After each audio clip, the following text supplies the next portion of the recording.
Bienvenue à vous tous, chers téléspectateurs. Le président de la République, Jovenel Moïse, a laissé le pays mercredi en direction de la Jamaïque dans le cadre de la cérémonie de passation de la présidence tournante de la CARICOM qu'il assurait au cours des 6 derniers mois. Audition houleuse mercredi du directeur général de l'ONA par la commission affaires sociales sur la gabegie administrative supposée au sein de l'institution. Chesnel Pierre s'est défendu du bec et des ongles, arguant avoir accompli un travail louable pour renflouer les caisses de l'ONA. Le président de la commission économie et finances du Sénat appelle les parlementaires à se consacrer aux travaux devant aboutir au vote du budget rectificatif 2017-2018 et de celui de la loi de finances 2018-2019.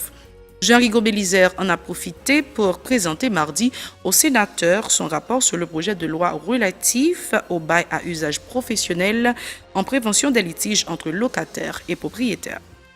Plusieurs conseillers municipaux du pays ferment les portes des mairies en raison du manque de moyens financiers pour assurer leur fonctionnement. La commission épiscopale Justice et Paix a recensé 189 cas de meurtre liés à la criminalité dans la zone métropolitaine de Port-au-Prince au cours des 3 derniers mois. La majorité de ces crimes ont été perpétrés au quartier de Martissan, à l'entrée sud de la capitale, selon la GILAB. Restez branchés, les détails c'est tout de suite.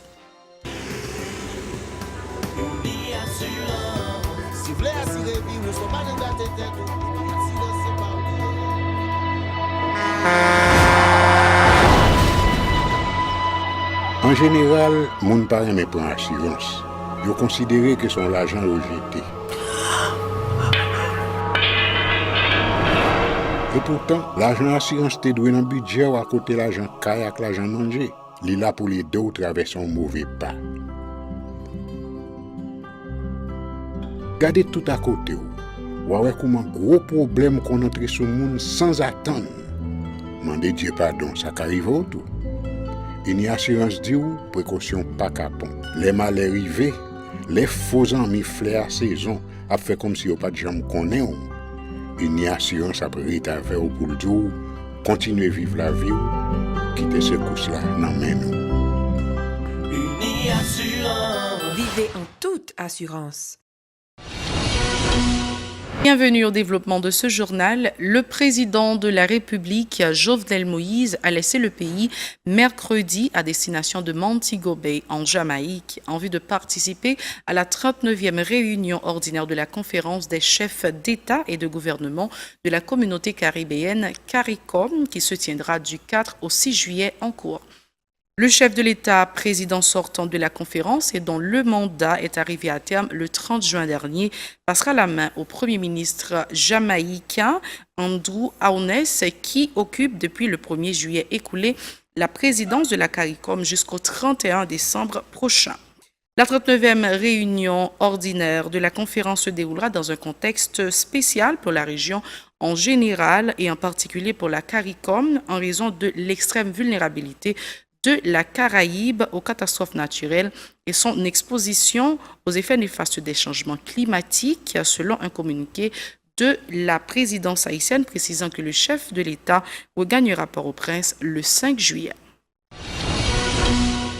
Autre point à ce journal, séance houleuse au Sénat de la République lors de l'audition du directeur général de l'Office national d'assurance vieillesse sur la gabegie administrative supposée au sein de l'institution. Chesnel Pierre, qui accompagnait la ministre des Affaires sociales et du Travail, Stéphanie Auguste, se dit à l'abri de tout soupçon quant à sa gestion à la tête de l'ONA. Il a réclamé des lauriers en lieu et place des accusations portées contre lui, arguant avoir redressé la barque de cet organisme déconcentré de l'État. Suivez le reportage d'Edlène Vernal et Francineus.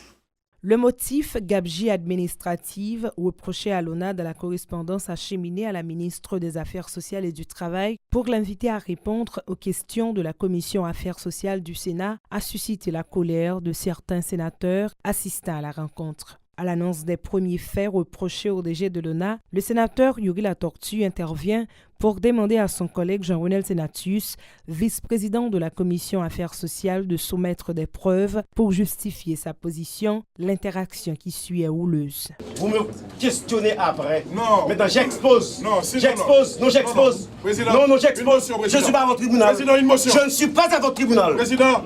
Non, j'expose. Vous me questionnez après. Je demande une motion. Faire ce que. Président. Vous n'avez pas ce droit. Mais ça me demandé. Président. Mais ça me demandé. Je me dit combien de sénateurs ici? 4 questions là. Mais ça me demandé. Je me demandé ça. Je me poser question. Je me demandé rapport. Il y a un rapport. Parce que je me dois. Un rapport, vice-président. Oui. Mon sénateur qui a besoin de intimider. Vous n'avez pas ce droit. Je dois une motion. Non, voilà, je dois poser une question. Mais 108 000 monde qui votent moi. Le sénateur Senatus, document à l'appui, remet en question les procédures administratives utilisées par les dirigeants de l'ONA pour se faire rembourser par des entreprises privées, Caribex et la compagnie haïtienne de moteurs. Deux entreprises, ça yo doivent l'ONA en somme d'argent et yo entreprennent une négociation avec le directeur ONA pour régler les questions de TIOA. Il a fait un troc. Il dit 13 véhicules, l'autre là dit là 3 véhicules pour éponger la dette là. Code de loi organique ONA interdit troc. Le vice-président de la commission Affaires sociales du Sénat dénonce aussi le fait que la partisanerie et l'accointance politique soient les principaux critères motivant le choix des bénéficiaires des programmes de crédit tels ONAFAM et ONAPAM. C'est une question de prêt à l'ONA. De citoyens qui font demande de prêt et ça fait demander rapport pour nous voir comment demande de produit et comment dossier est traité. C'est des gens qui font des demandes de prêt au niveau de l'ONA, dont le dossier prend 1 an, 2 ans, pas jamais traité, pas jamais signé au niveau de la direction générale. Parce que il y a des gens, permettez, sans vouloir invectiver le directeur général, je ne vais pas faire ça, mais il y a des gens qui a fait qui mettaient à faire relais en direction générale là, avec prétendants bénéficiaires là, pour exiger en 10%. Ça, il y a preuve folie. Le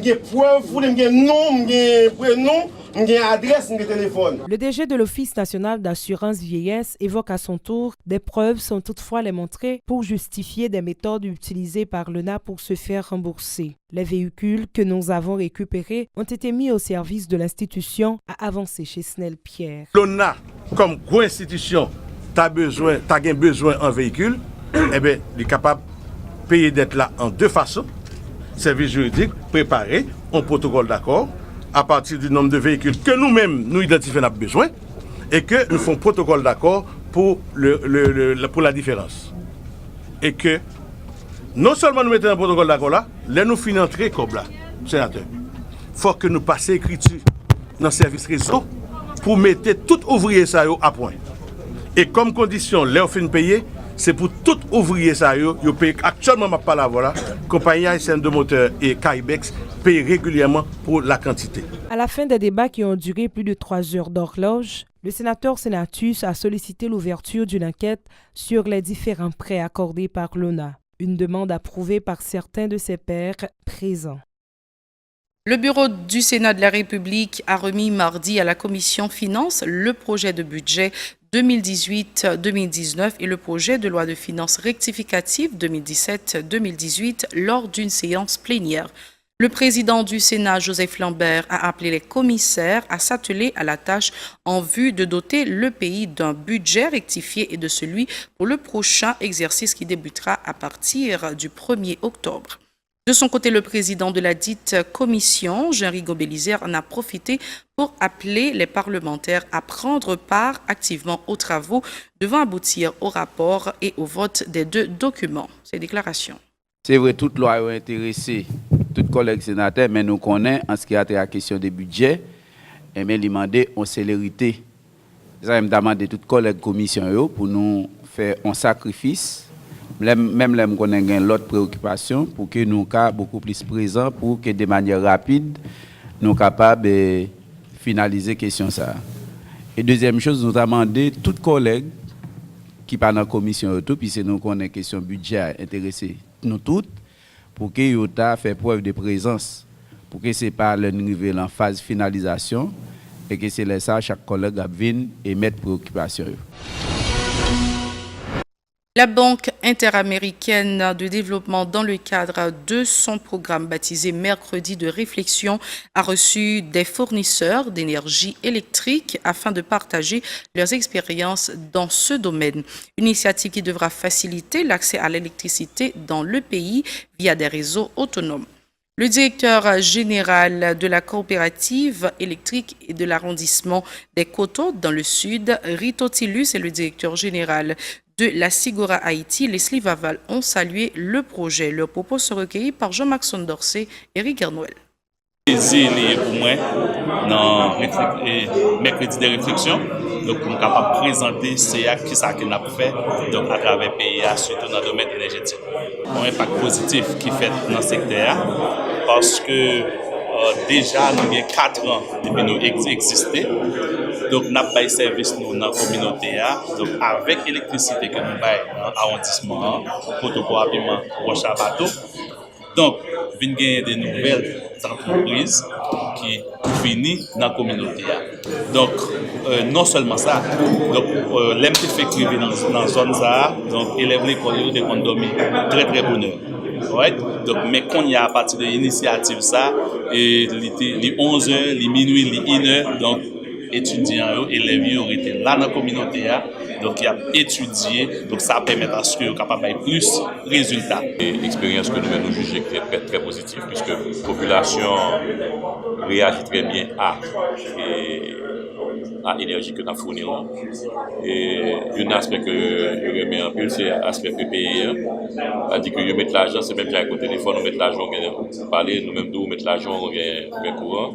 Et puis tout l'autre bagage que nous voyons que la population bien accueillie, c'est qu'ils apprennent à gérer le courant qu'ils ont utilisé. Il y a d'autres municipalités qui apprennent à répéter même projet à la Cailloutou. Et l'objectif pour nous, c'est électrifier tout côté. Actuellement, nous sommes dans le département nord-ouest. Nous couvrons Mont-Saint-Nicolas, Jean-Rabert et puis Bombardeau-Police. Donc, nous avons continué à faire l'extension réseau dans le nord-ouest et nous avons du coup avec ANAC. Nous allons commencer à travailler avec eux pour que nous ayons un gain permis pour nous continuer l'électrification à travers le pays. La commission épiscopale Justice et Paix, JILAP, a recensé 180 morts liés à la criminalité dans la zone métropolitaine de Port-au-Prince pour la période d'avril à juin dernier. Selon la coordonnatrice de la JILAP, Jocelyne Colanoël, la majorité de ces citoyens sont victimes d'affrontements entre bandes rivales à l'entrée sud de la capitale. La militante se dit préoccupée par la situation qui prévaut depuis quelques mois au quartier de Martissan et au village de Dieu au bicentenaire. Elle presse le gouvernement d'adopter des mesures adéquates afin d'assurer la sécurité de ses résidents. Jocelyne Cola au micro de Mario Silva.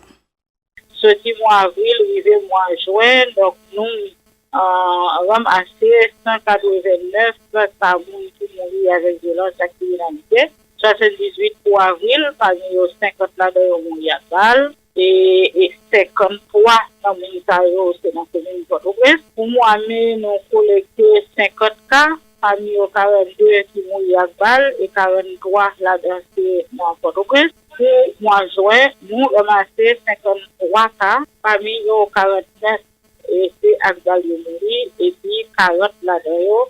C'est dans la commune, dans le dernier temps, dans le dernier 2-3 mois là, on a passé avec une situation et violence et sous zone de la ville, là. Oui, c'est ça, ça veut dire, ça traduit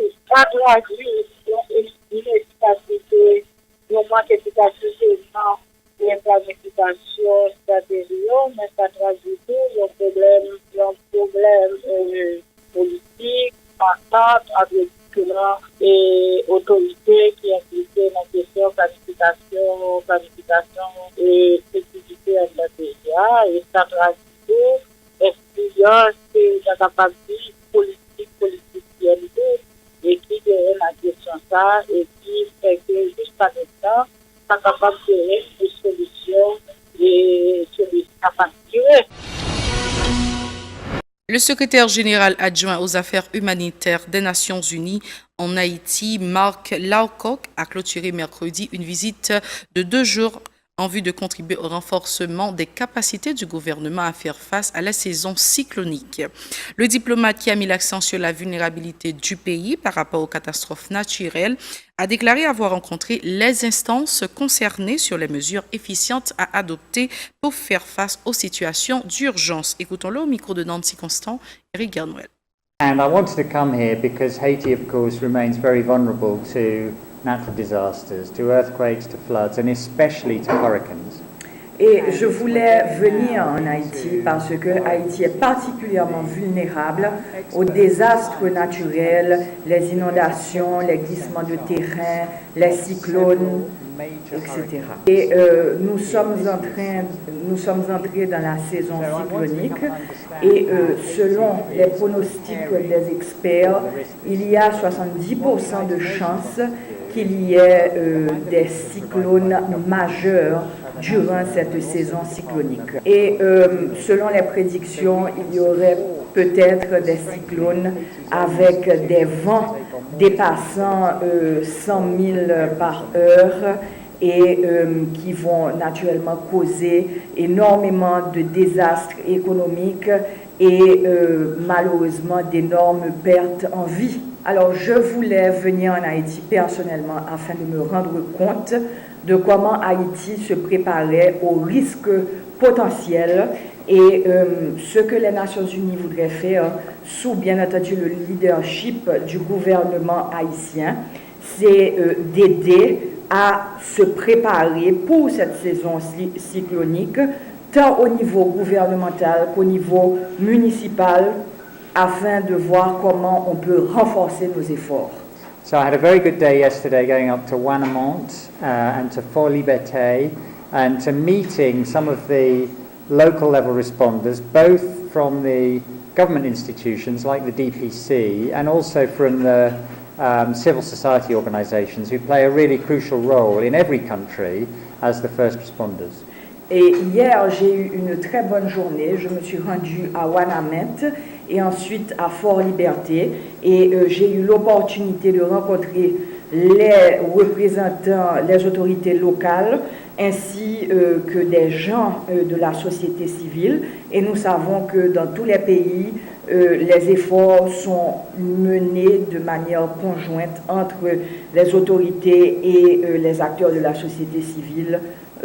Et on a pu aussi aller visiter la direction de la protection civile pour voir tout ce qui est en train d'être mis en place.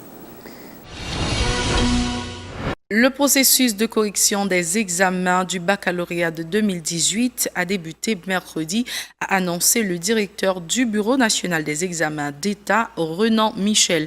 Monsieur Michel a fait savoir que le ministère de l'Éducation nationale et de la formation professionnelle a recruté 2300 correcteurs pour tous les 10 départements du pays, précisant que le département de l'Ouest dispose de 2 centres de correction, le lycée des jeunes filles et l'école nationale Caroline Chauveau. Le directeur du BINEX assure que toutes les dispositions ont été prises pour assurer le bon déroulement de cette phase du baccalauréat. Ces explications au micro de Nancy Constant et David Mercieuse. Processus de correction qui commençait, mais nous avons dit qu'avant le processus a commencé, il y a l'anonymisation des copies. Et processus ça, il fait avec ça nous un cartonnet que nous déposons sous copie élève là. C'est ça nous relève anonymisation des copies que dans le langage vulgaire là, il y a des sous-charges. C'est un bordeaux de correction que nous gagnons, que nous attachons sur chaque copie élève avant la corriger. Là nous avons copie à bordeaux à vierge comme ça. Maintenant vous préparez bordeaux en dans BINEX, vous mettez toute information qui concerne l'élève là. Et leur rivé, ils finissent attacher bordeaux ça sous copie candidat, et bien ils retiré tout ça de façon à ce que nous rendent copie anonyme. Pièce monde pas connaître que ça corriger. Maintenant, leur finir une copie anonyme, ils ouvrent la correction. Leur rivé dans la correction, correcteur premier correcteur a corrigé copie et bien lui mettez note là. Il écrit en chiffres, il écrit en lettres et ensuite il assuré alvéole ça qui là pour mettre note là. L'elfin corriger il retire le premier bordeaux, il mettre en enveloppe, il quitter comme ça. Même copie ça, l'aller dans deuxième correction. Dans la deuxième correction, eh bien, deuxième correcteur à tout, limiter notre pas là, dans la deuxième bordeaux. L'heure fini, il retire. Fait l'arrêter seulement avec partie troisième correction. Deux bordeaux, ça y a allé en dans l'unité informatique là, il fait saisir à l'aide de lecteur optique qui compare tout notre ça. Si, dans la comparaison qui fait là, il y a une différence de 26 points entre les deux notes, et bien, fait ça, il va subir une troisième correction. Là, ça vous mettez, il nous liste toute copie qui méritait en troisième correction. C'est-à-dire, différence entre premier correcteur avec deuxième correcteur, il dépasse 26 points. Pour puis ça, vous va chercher lui, pour là, il subit en troisième correction. Et troisième correction, ça, elle finit, et bien, vous pouvez comparer avec les deux premières notes. Maintenant, la machine va choisir deux notes qui sont près. Et si différence entre les trois notes encore, ça dépasse 26 points, il va subir en quatrième correction, jusqu'à ce que vous ayez deux notes qui sont plus ou moins rapprochées. Dans l'ensemble du pays, nous avons près de 2300 correcteurs qui ont corrigé au niveau du pays. Chaque direction départementale actuellement a fait correction et c'est 2300 correcteurs qui sont mobilisés pour l'opération SAO. Le directeur du Bureau national des examens d'État, Renan Michel, a fait savoir que le ministère de l'Éducation nationale n'a aucune responsabilité dans le dossier de milliers de candidats concernés par les cas spéciaux. Selon lui, cette situation découlait du laxisme des directeurs d'école qui n'ont pas acheminé à temps les dossiers des candidats concernés. Ces déclarations au micro d'Info Pacifique. On a 3020 dossiers qui traitaient déjà, que nous avons fini après-midi, à faire tout le traitement ça là. Et bien, c'est 262 qui passaient dans le 9e, qui passaient dans le second, qui passaient dans le retour. Maintenant, dans 262, combien qui t'est inscrit? Combien nous figurent nos formes d'inscription? Si nous n'avons pas figuré nos formes d'inscription, on ne peut pas faire un tour. Parce qu'il y a des principes qui régissent le fonctionnement de l'examen d'État. Donc, il faut nous respecter en tant que l'État. Nous ne pouvons pas déroger à l'homme que nous-mêmes nous situés. Donc, dans 262, ça qui dans la forme d'inscription, il y a procédé. Si vous pas dans la forme d'inscription, vous ne pouvez pas prendre en considération. Il y a des directeurs d'école qui sont malhonnêtes. Depuis que les gens ont quitté l'école, il n'y a pas d'information sur lui. Si vous êtes dans un retour dans l'école, et bien, si les gens n'ont pas fini, il ne peut pas mettre moyen dans la décision, il met 0 dans la décision. Ou bien il met un moyen qui est inférieur à 5 pour les gens. Ceux-là, ils disent qu'ils n'ont pas qu'à valider, et puis ils viennent avec Canel, et là dans l'école, les gars disent non, ou pas de quitter l'école, même si l'autre a fait comme tout. C'est déjà qu'ils ont négocié pour ballon code pour vers notre team d'intimité. Ça serait de méchanceté. Et c'est cette raison que année ça, il y a des dispositions qu'à prendre. Et bien pour que depuis l'école n'a pas déposé décision à temps, et bien il y a des dispositions qu'à prendre. C'est sur ce point que nous mettons un thème à ce journal. Merci de l'avoir suivi. Au revoir, à la prochaine.